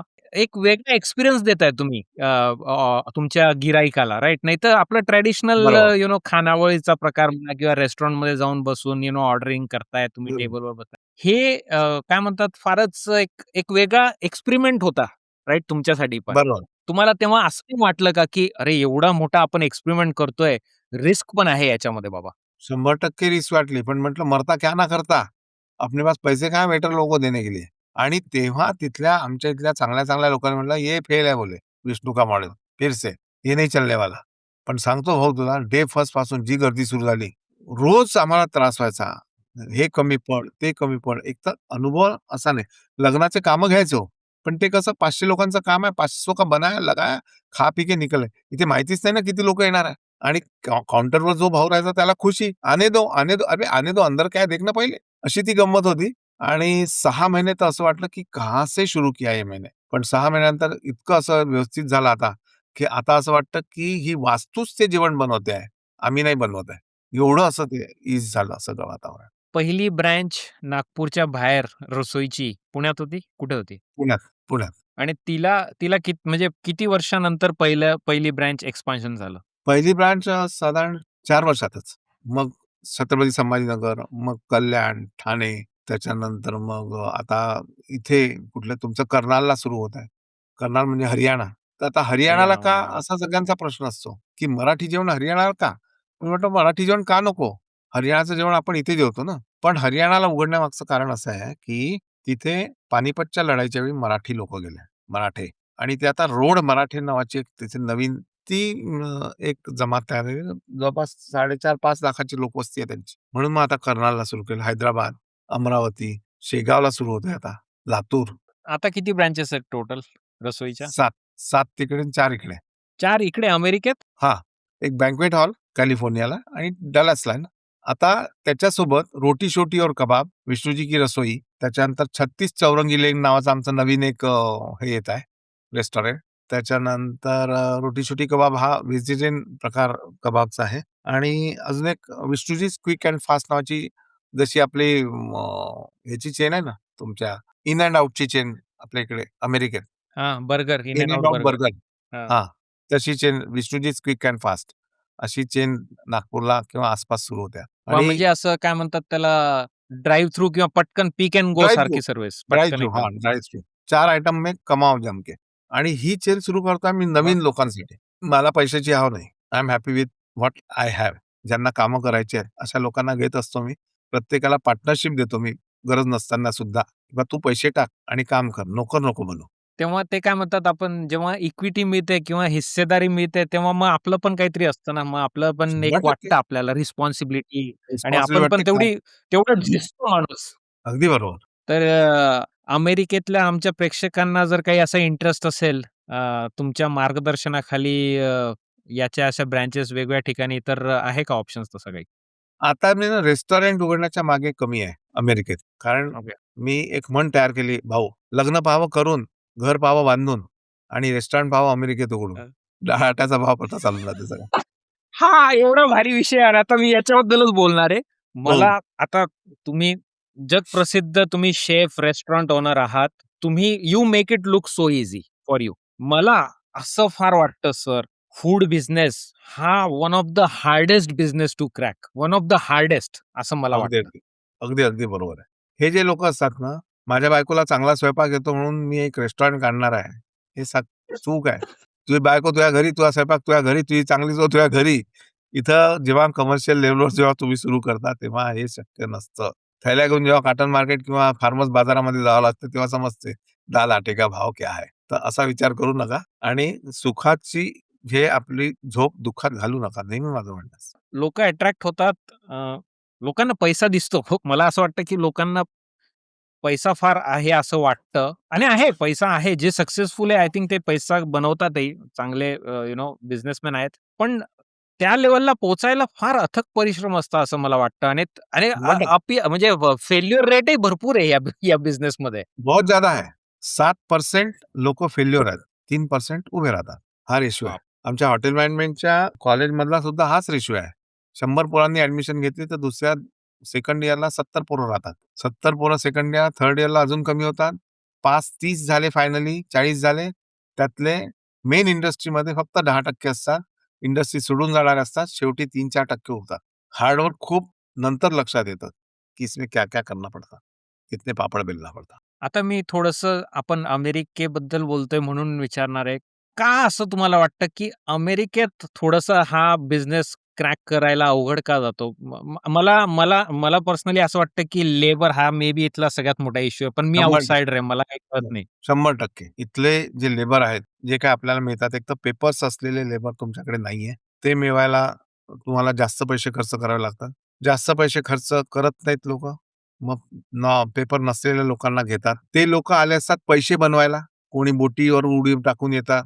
कोणी जंगलातून मेक्सिकोच्या जंगलातून धावत येतात, उड्या टाकून आणि मग त्यांना टाईम इज मनी. कुत्र्यासारखं काम करतात. एकेका तासाचे पैसे घेतात. मग त्याच्यात तुम्ही स्वतः थकून जाता, की कितना यार पैसा देना लोगों को आणि त्याच्यानंतर पळण्याची प्रवृत्ती खूप असते. की एखाद्या रेस्टॉरंटमध्ये समजा ते सेट झाले.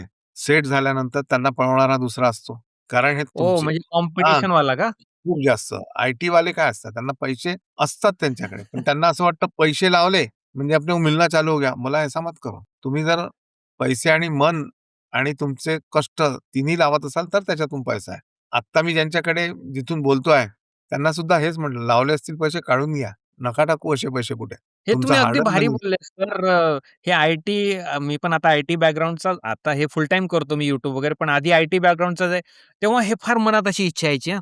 अरे $1-2 लाख करा इन्व्हेस्ट हां. आणि मस्त आपलं काय 15-20% 30% रिटर्न यायला सुरुवात होईल बसून. पण ते एवढं सोपं नाहीये ते गणित. नाही आहे, वेळच नाही आहे. आणि नंतर म्हणूनच मी आता खूप जास्त व्याप वाढवत नाहीये. मी जोर देतो आहे याच्यावर. कशावर? कार्यक्रमाच्या शेवटी सांगेन. आत्ता नाही सांगत. आता मी वळणार आहे आपल्या दोघांच्या आवडीच्या विषयाकडे आणि तो म्हणजे सोशल मीडिया. हां, तुम्ही सोशल मीडिया जेव्हा सुरू केलं, तेव्हा मराठीमध्ये या फील्डमध्ये कोणीच म्हणजे जवळपास काय म्हणजे लांब-लांबपर्यंत कोणी नव्हतं. ओके. बरोबर, यू आर द बरोबर. Only one. तुम्ही सुरू केलं तेव्हा असं मनात ते अरे काय लोग क्या कहेंगे किंवा आपलं एक मराठी माणसं तुम्हाला आता माहिती मराठी हां, कल्चर कसं आहे आपलं आणि आपण एवढं फार विचार करतो अशा गोष्टींबाबतीत. पण तुम्ही ते बिनधास्त सुरू केलं का एकदम? मग बिझनेस सुरू केला. मग आमचा एक मित्र होता. त्याचं नाव राजेश पुपाला. हां. सिनेमावालाच होता. 2009 साली सांगितलं. आगे का वर्ड बोले सोशल मीडिया है विष्णू, भूल मत. तेव्हा सोशल मीडिया काय हे मला माहिती नव्हतं. पर आगे की दुनिया यही है बोले. आणि तेव्हा त्यानंतर मग मी सगळं हे करायला सुरुवात केली. मी पुस्तकं जे लिहिले, तर सगळीकडे टेक्निक नवीन काय सुरू आहे त्याचा प्रॉपर वापर करून घेणं.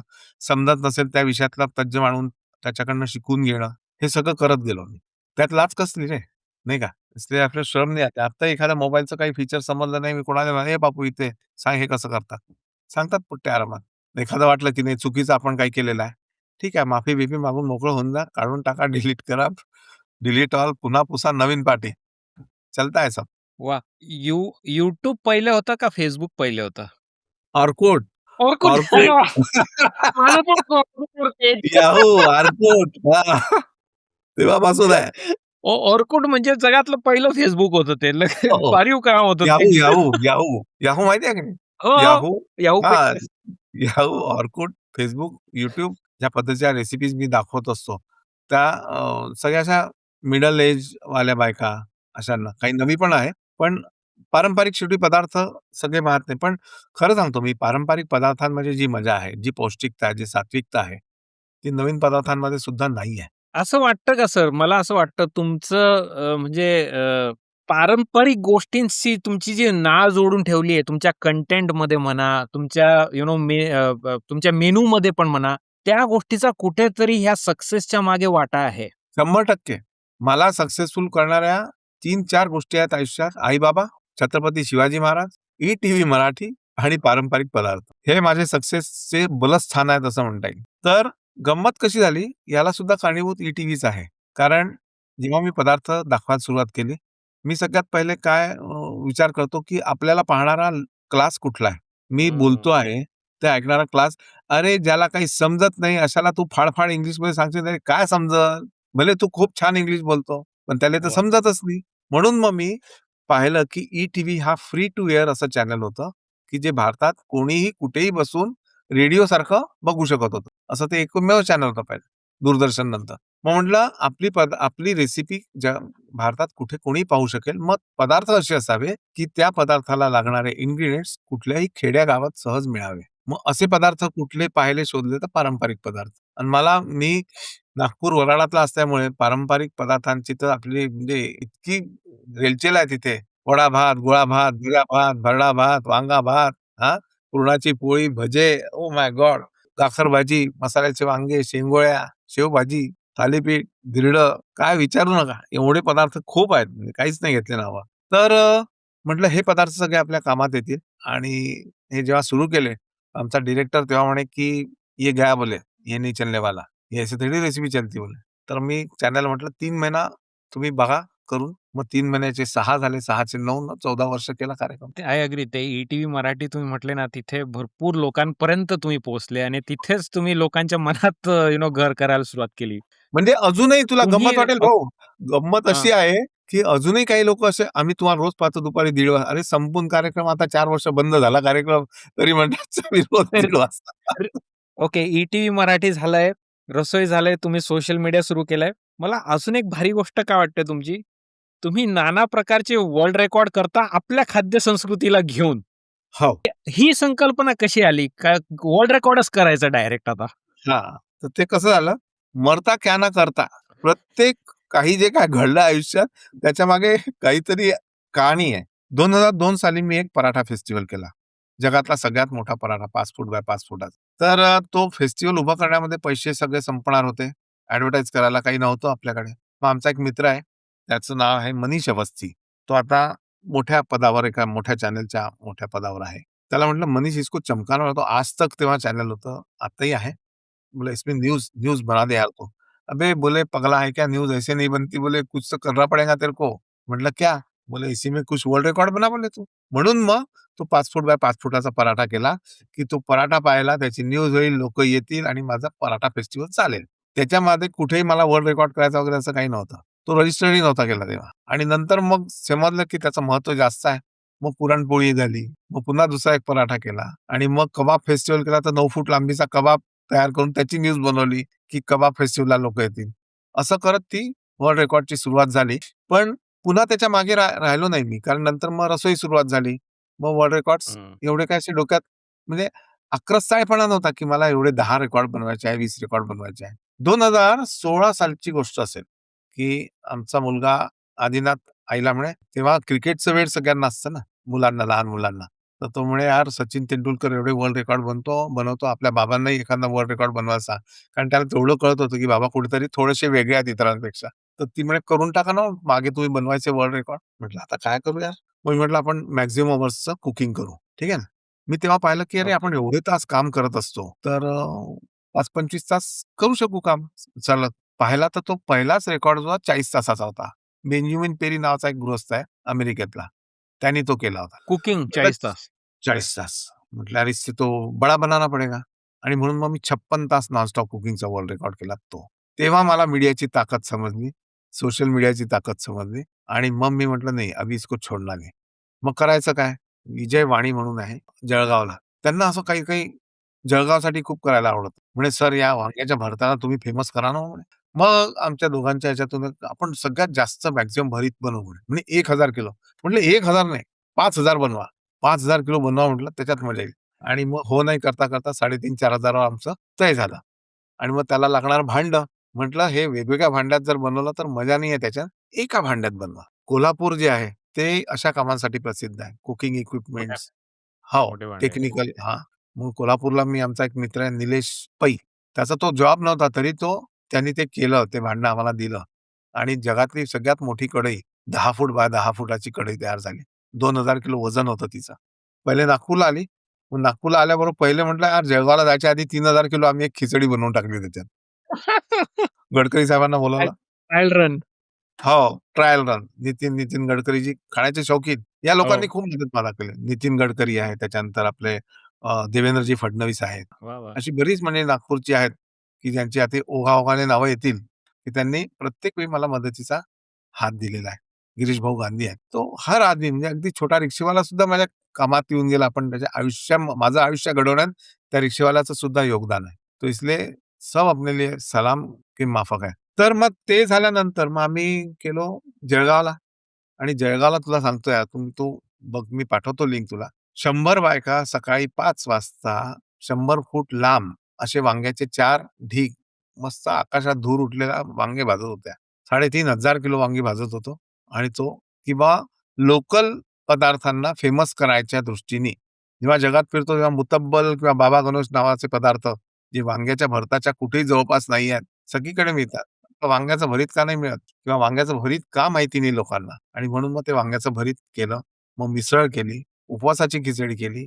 मिलेट्सचे 7 प्रकार वेगवेगळ्या 7 शहरांमध्ये केले आणि आज जवळपास 35 वर्ल्ड रेकॉर्ड या क्षेत्रामध्ये झालेले आहेत. आणि क्या बात है! सगळ्यात मोठा म्हणजे आनंदाचा क्षण जो आहे, तो ज्यावेळी मला प्रभू रामचंद्रासाठी अयोध्येला बोलावणं आलं, की तिथे प्रसाद बनवा म्हणून आणि तो मंदिरासाठी. 8,000 मंदिरासाठी. तो 8,000 किलो वाह! प्रसाद बनवला, हलवा. मग तेव्हा नवीन कढई, 15 फूट बाय 15 फुटाची कढई. 6.5 फूट त्याची height. Height 6.5 foot. Height 6.5 foot. 15 foot by म्हणजे 15 तिला फूट. सीडी लावूनच चढावं लागत असेल तिला. सीडी लावूनच. मी तुला व्हिडिओ पाठवतो. तो व्हिडिओ बघ तू. 3,500 किलो वजन आहे त्या कडेचं. क्रेनच लागते सगळ्याला. आणि ह्याच्यात कसं असतं, तुमचं गणित होमवर्क एवढं परफेक्ट पाहिजे, की तुम्ही टाका तर झालेला असेल पदार्थ सगळं. कारण एकदा जे गेलं तर गेलं, संपला विषय. चांगलं असेल ते तुमचं, वाईट असेल तरी तुमचं.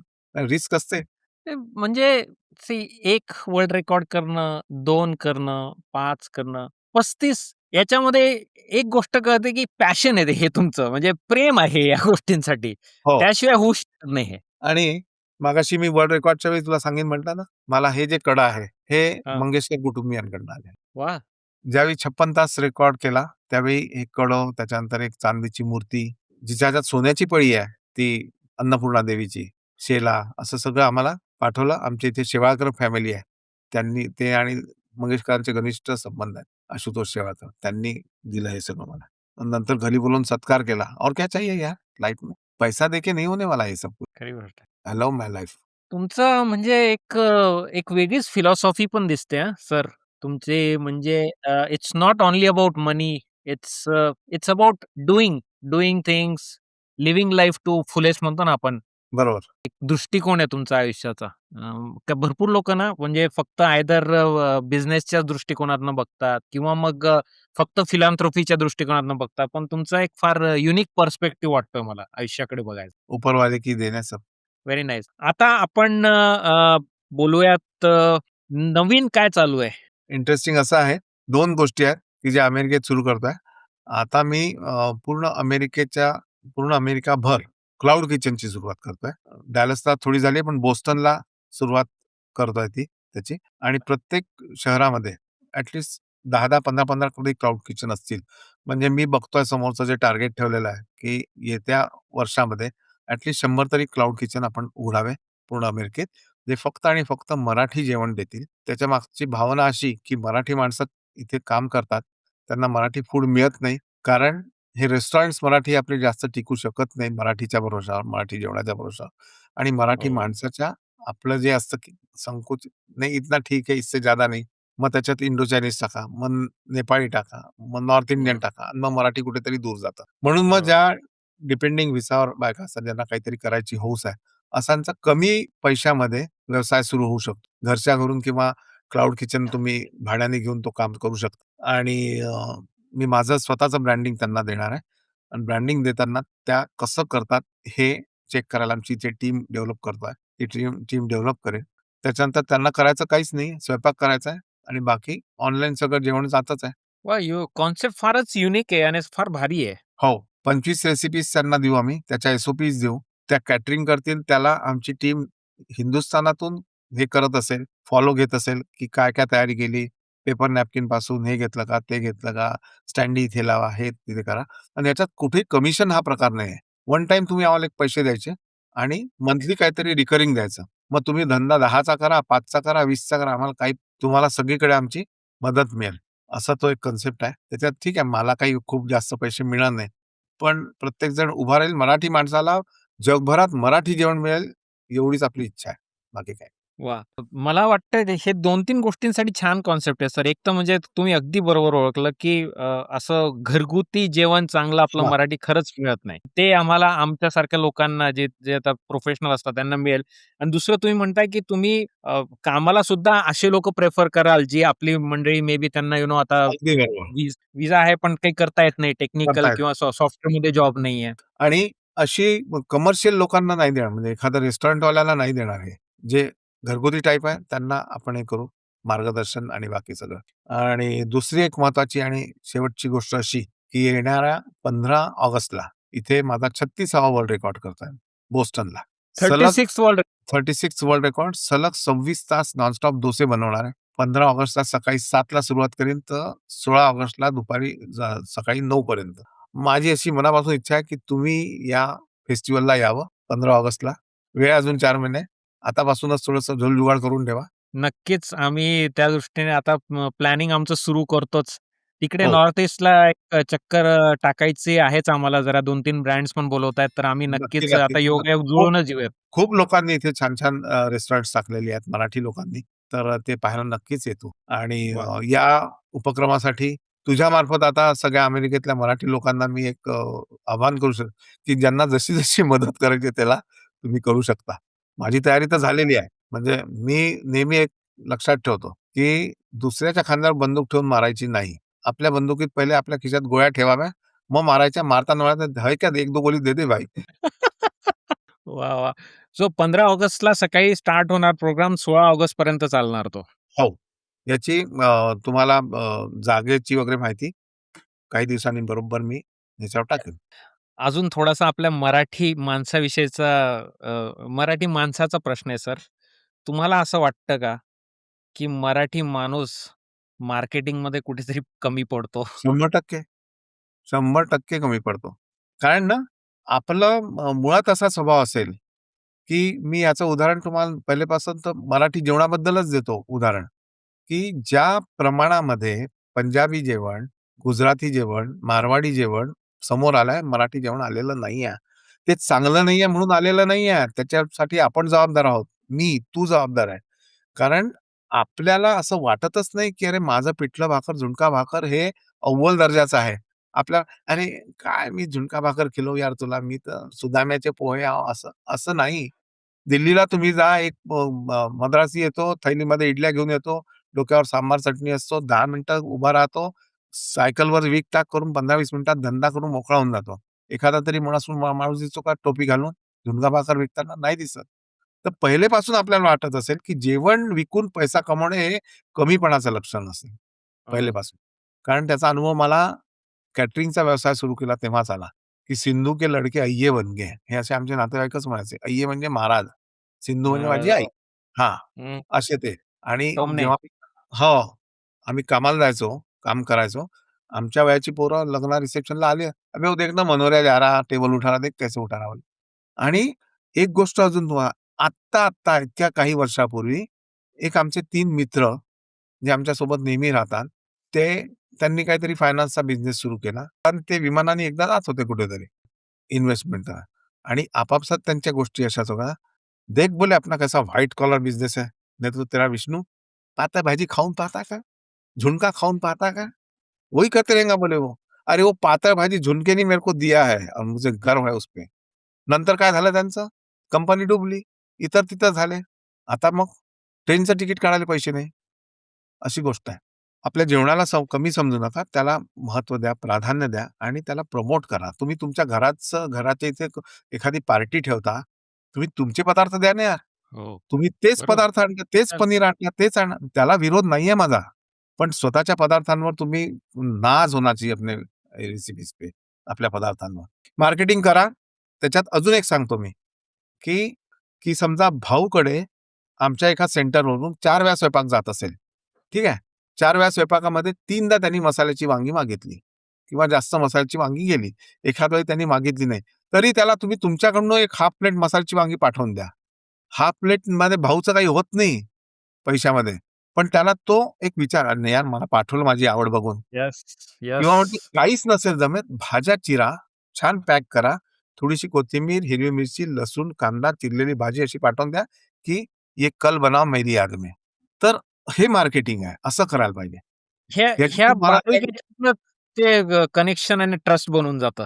हां. वाह! एक अजून एक कार्यक्रम इथे पुढच्या आता 15 ऑगस्टला येतोय तेव्हा घेतोय. त्याचं नाव खाऊ गप्पा आणि कविता. असा एक वाह! एकपात्री प्रयोग आहे. हो. खाऊ गप्पा आणि कविता. त्या कार्यक्रमाला तू नक्की एक चीफ गेस्ट म्हणून नक्की ये डॅलसला जेव्हा ह्युस्टनला मी कार्यक्रम करीन त्यावेळी. 100% मी मी तुला चीफ गेस्ट म्हणूनच बोलवेन. मी मी हजर राहणार. हो, की गाण्याचा खाण्याचा काय संबंध? मग इतके वर्षाचे हे जे किस्से त्याच्याशी रिलेटेड गाणी ती पेटीवर वाजतील आणि याची वॉव! नांदी सुद्धा फराळाची नांदी म्हणजे फराळाचे पदार्थांचं नाव घेत-घेत ही नांदी तयार विघ्नेश जोशींनी तयार केली. सुंदर नांदी आहे, की वाह! नांदी ऐकूनच पहिल्या टाळ्या वाजतात. क्या बात है! हो. तर हा एक कार्यक्रम आहे आणि असे रांधले अन्न नावाचा एक कार्यक्रम. तो पण एक पात्री प्रयोग आहे, की महाराजांनी एवढे गडकिल्ले जिंकले. त्यांची कूटनीती समजली, त्यांचं मॅनेजमेंट समजलं, त्यांचं फूड मॅनेजमेंट कसं होतं, हे सगळं सांगितलं आहे त्याच्यामध्ये. फक्त जेवणाशी रिलेटेड. हो. आपलं हे अफलातून कॉन्सेप्ट आहे हां ही. हो. फूडचं मॅनेजमेंट कसं होतं, तेव्हाच्या 7-8 रेसिपीज त्या ठिकाणी जाऊन शूट केलेल्या आहेत आणि त्या मी पडद्यावर दाखवीन, त्याच्याबद्दलची माहिती देईन, असा तो प्रकार आहे. आणि त्याचं नाव आहे असे रांधले अन्न. रांधले म्हणजे बनवलं आणि हे जेवणाच्या भरोश्यावर महाराजांनी लढाई सुद्धा कसा वापर केला, हे सुद्धा त्याच्यामध्ये आहे. ही ही ही पण सॉरी मी थोडंसं अजून लांबवणार आहे. ही कल्पना कशी सुचली? ही पण भारी कल्पना आहे एकदम. ही ही आयडिया कशी सुचली? ही आयडिया ना एकदम मी पहिला गुरु माझा मानतो छत्रपती शिवाजी महाराज, की महाराजांना. 50 50 वर्षामध्ये त्या माणसाने काय केलं आणि दुसरे म्हणजे डॉक्टर हेडगेवार. पुरे 50 वर्षच त्यांचं जीवन. आयुष्य पण जीवन होतं. दुनिया बदलून देण्याची ताकद त्यांच्यामध्ये होती सगळ्यांमध्ये. तर महाराज हे व्यवस्था कशी करत असतील, हा जेव्हा शोध घेत गेलो, तेव्हा हे सगळं लक्षात म्हटलं नाही, याचा कार्यक्रम व्हायला पाहिजे आणि म्हणून मग तो कार्यक्रम घडला आणि पण आता याचा रिसर्च वगैरे जबरदस्त करावा लागला असेल तुम्हाला. हा हो. विषय म्हणजे फार विघ्नेश जोशी माझ्या मदतीला आला आणि त्यांनी सगळे उतारे शोधून काढले, कुठल्या पुस्तकातले, तेव्हाचं संत साहित्य, ते शोधून काढलं. त्यातल्या काही पदार्थ, असे सगळं ते झोल-जुगाड किया है मैं, मजा आहे शो में. 90 मिनिटाचा शो आहे. येस, नक्कीच म्हणजे मला खरं मी निशब्द झालोय सर. असे विविध वेगवेगळे प्रकारचे प्रोजेक्ट्स त्याच्यामध्ये एक कॉमन धागा नेहमी फूड ठेवलाय तुम्ही. पण तरी इतक्या वेगवेगळ्या स्वरूपाचे प्रोजेक्ट्स आहेत. वर्ल्ड रेकॉर्ड म्हणा, रसोईची कॉन्सेप्ट म्हणा, आता हे महाराजांचं जे म्हणा. म्हणजे एक okay love for love. Life. Yes. ब्रह्मदेवाला सुद्धा हेवा वाटत असेल, की या माणसाला 1200 किलो तुपात फोडणी द्यायचा मौका मिळाला. 1200 किलो तूप कशाला म्हणतात रे? होतं. काय बनवलं होतं? हलवा. कुंभमेळ्याला हलवा जो केला, मी तुला लिंक पाठवतो, तर बघशील तू लिंक. कुंभमेळ्याला जो हलवा 1200 किलो तूप ओतलं पहिलं त्या चितळ्यांचं तूप वाह! आणि मग तो हलवा बनवला. Oh my God! सच में मी खरंच भाग्यवान आहे यार. मेरे को खरं. एक शिवाजी महाराजांचं मी जाता-जाता ऐकवतो, की नक्की, त्या नक्की तुमच्या ऐकूया. याच्यामध्ये आहे, तुमच्या असे रांधले अन्नमध्ये हा प्रवेश आहे, की महाराज सगळे गड-किल्ले जिंकत असतात, एक-एक आणि औरंगजेब हे सगळं हतबलपणे बघत असतो आणि हे पाहत असताना त्याच्या मनामध्ये येत असतं, की "अरे यार, या माणसाने कशी कमाल केलेली आहे." आणि तो जेव्हा दरबारात येतो, त्याचे खासदार, मनसबदार त्याच्या येण्याची अलगाव लावतात आणि ते म्हणतात, "हजरत सलामुद्दीन लाए दीन दुनिया, शहंशाह गाझी, आलमगीर बहादुर, बादशाह औरंगजेब पधार रहे हैं." आणि हे ऐकल्यावर औरंगजेब म्हणतो, "ये सब फिजूल है शहजादे." माझी वाहवा नका करू. "ये सब फिजूल है शहजादे. चंगेज और तैमूर के खून ने कभी शिकस्त नहीं देखी. लेकिन आज आज तंजौर से कंधार तक सारे हिंदुस्तान को अपनी मुगलिया सल्तनत में समाने का ख्वाब देखने वाले मां बदौलत ये सब क्या देख रहे हैं? अरे हमारी आंखों के सामने सिवा अपने सल्तनत की तामीर कर चुका है. हमारी लाखों की फौज के सूबेदारों को शिकस्त देकर खदेड़ दिया है उसने. ये है हमारे मामूजान अमीर उमला शाहिस्ते खां साहब. सबसे शर्मनाक बात तो ये है शहजादे, इनकी लाल मर पर छापा मारकर शिवाजी ने इनके छक्के छुड़ा दिए. ये तो तकदीर के सिकंदर थे कि जान बच गई. केवल 3 उंगलियां ही खोनी पड़ी इन्हें. ये है हमारे सिपा सालार जसवंत सिंह, जोधपुर महाराजा. मराठों के तलवारों के मार इन्होंने सीने पे नहीं, पीठ पर खाए हैं. ये है सूरत के खूबसूरत सरदार इनायत खां बहादुर. सिवा सूरत आए तो ये बहादुर तुम दबा करके भाग गए. ये है हबशी फौलाद खां, जिनकी हथेली पर मिठाई रखकर शिकार जी आगरा के कैद से फरार हो गए. हमारे सारे मंसूबों को खाक में मिला दिया इस फौलाद खान ने. बेतहाशा लश्कर होने के बावजूद मैदान छोड़कर भागने वाले ये है कारतलब खां, ये नामदार खां, ये बूंदी नरेश हबसी राणा, ये सैयद मुनर्वा खां बारहा. तमाम सारे राजपूत, बुंदेल, ईरानी, अफगानी, उज़्बेकी, कज़ाकी, अंग्रेज फौजमंद सरदार, जिन्हें सिवा ने शिकस्त दी शिकस्त. तौबा, सारी इज्जत मिट्टी में मिला दी. क्यों? क्यों फतेह हासिल होती है शिवाजी को? अरे हमारी तरह गोला, बारूद, हाथी, घोड़े, खजाने नहीं है शिवाजी के पास, फिर भी फतेह हासिल होती है. क्यों? इस क्यों का मतलब तुम कभी नहीं समझ पाओगे शहजादे, तुम कभी नहीं समझ पाओगे. क्योंकि औरत शराब, नाच, गाने, मौज और मस्ती में गिरफ्तार तुम जैसे, हाँ तुम जैसे उस बहादुर शिवा को कभी नहीं समझ पाओगे। जिस शिवा ने मजबूत किले बनाए, अपनी हौसला अफजाई बढ़ाई, उससे भी कई ज्यादा न जीते जाने वाले मजबूत जमीर के लोग तैयार किए उसने। हमने शिवाजी को, उन सरदारों को लाखों की जागीर का लालच दिया, लेकिन उन जांबाज मराठों ने उस पर थूक दिया। आज तक हम दुनिया की हर चीज खरीद सकते थे, लेकिन उन्होंने खुद को कभी बिकने नहीं दिया। वे रुकते नहीं, वे झुकते नहीं, वे थकते नहीं, और तो और वो बिकते भी नहीं। शिवाजी चालाक है, शिवाजी चालाक है, दगाबाज है, धोखेबाज है, नमक्कूल है, मक्कार है और गद्दार भी है, लेकिन उसका चाल चलन दूध की तरह साफ और सूरज की तरह चमकदार है। दुश्मन के भी मजहब, मौसमी कलाम, औरत और फकीरों की इज्जत करता है वो। तभी तो उसकी इज्जत और शौहरत बुलंद मीनार की तरह सर उठाए आसमां को छूती है। अरे हम खुश नसीब है शहजादे, हम खुश नसीब है कि हमें दुश्मन भी जो मिला तो शिवा जैसा। हुकूमत करनी है तो शिवा का चलन सीखो, हुकूमत करनी है तो शिवा का चलन सीखो। असे होते महाराज। अफलातून सर, अफलातून. हे हे पाठांतर तुम्ही सगळं आता रिसेंटली केलंय ह्या प्रयोगासाठी? का हे हे आधीपासून? हे म्हणजे मला आवडायचं, हे जाणता राजामधला प्रवेश आहे. राइट. हां. आणि आवडायचं म्हणून मी कधी-कधी हे करायचो. पण नाही, पूर्ण व्यवस्थित स्ट्रीमलाईनमध्ये या प्रयोगासाठी मग ती तयारी करून घेतली. असे तुम्ही मग म्हणजे नुसतं पाठांतर नाही, त्याच्यात तुमचे इमोशन तुम्ही टाकले. प्रत्येक शब्दामध्ये कुठे स्ट्रेस द्यायला पाहिजे, कुठे हळू घ्यायला पाहिजे, सगळं म्हणजे मी तर असा असा होऊन गेलो होतो. आणि फार मोठा डायलॉग येतो. असा काय असा 10-20 सेकंडचा डायलॉग नाही येतो. नाही, नाही, नाही. वाह! सर फारच छान. गप्पा इतक्या रंगल्या आणि इतकी मजा आली. म्हणजे अफलातून. Hats off to your thinking, hats off to your journey. आणि आम्हाला यू नो असंच नवीन-नवीन किंवा आपले ट्रेडिशनल गोष्टी शिकवत राहा. तुमच्या स्टोरीज सांगत राहा. तुमचं पॅशन आम्हाला सगळ्या गोष्टींमधनं दिसून येतं आणि आम्हाला असंच तुमच्याकडनं जी ऊर्जा आहे, जे पॅशन आहे, ते आम्हाला पण मिळत राहावं ही मी ईश्वरचरणी प्रार्थना करतो. Thank you so much. तुम्ही 100% एकदम आणि मला मनमोकळेपणाने ना सगळं सगळं शेअर केलं. येस, तुझी स्टाईल आवडली रे. उगाचच टिपिकल पहिला पदार्थ कुठला आणि फसलेला कुठला आणि घरी कोण स्वयंपाक करतं आणि कंटाळून गेलो या प्रश्नांना. मला आवडलं तुझं बोलणं. बढिया. Thank you. गॉड ते ब्लेस यू. कसं असतं सर माहिती का, समोरचं म्हणजे मजा यायला पाहिजे ना. म्हणजे समोरचा जसा रिस्पॉन्ड देतो आणि ते मग तार जुळली की मग मजा येते. मग मजा येते. खरी गोष्ट आहे. कुठल्या काही नाही. हिंदुस्थानात एखादं काही हे असेल तर मला नक्की सांग. ठीक आहे ना? I am here. येस. वहिनींना थँक यू, नमस्कार थँक सांग. यू. नक्की, नक्की. पल्लवीला सांगतो मी.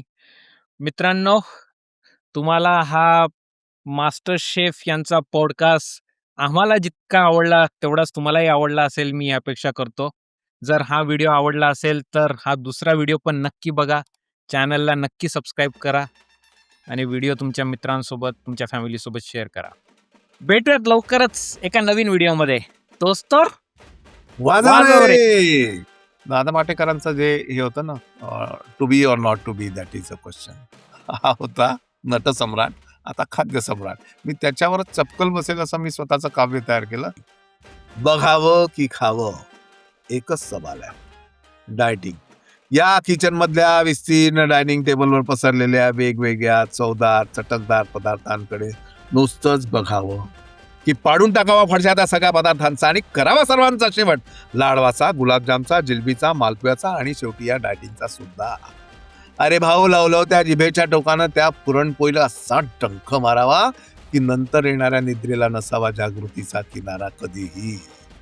पण अशानं माझं वजन पुन्हा वाढू लागलं तर इथेच तर मेक आहे.